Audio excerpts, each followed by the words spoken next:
পারবেন না। মহাপ্রভু মালদায় রয়েছে, সেখানে পদ্মা নদীতে স্নান করছেন, ভক্তদেরকে সঙ্গে নিয়ে হরিনাম সংকীর্তন করছেন। তাহলে মহাপ্রভু কোথায়? মালদায়। সেইখানে মহাপ্রভু একটা অচেনা নাম ধরে ডাকলেন, নরু।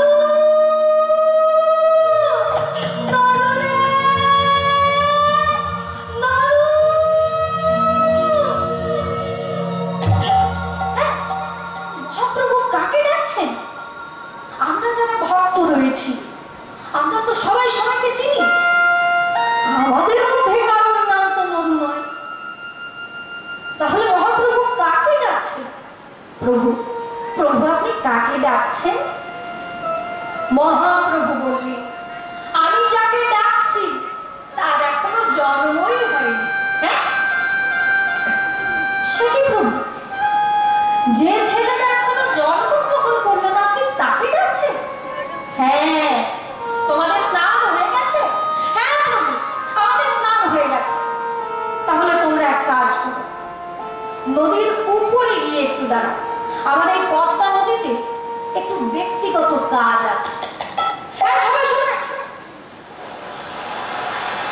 ভক্তগণ সরে গেলেন। এমন সময় নাভি জলে দাঁড়িয়ে প্রেমের ঠাকুর গৌর হরি আমার, গৌর হরি পদ্মা নদীর দিকে তাকিয়ে পদ্মা নদীর সঙ্গে কথোপকথন করছে। ওগো পদ্মা, এই যে তোমার জলে আমার চোখের জল মিশে যায়, জানবে এই জল নিছক জল নয়। আমার বুকের ভেতর যে জমাট বাঁধা কৃষ্ণ প্রেম, সেই কৃষ্ণ প্রেম বিগলিত হয়ে পত্ররূপে বাইরে আসছে। আর সেই কৃষ্ণ প্রেম আমি তোমার জলে মিশিয়ে দিলাম।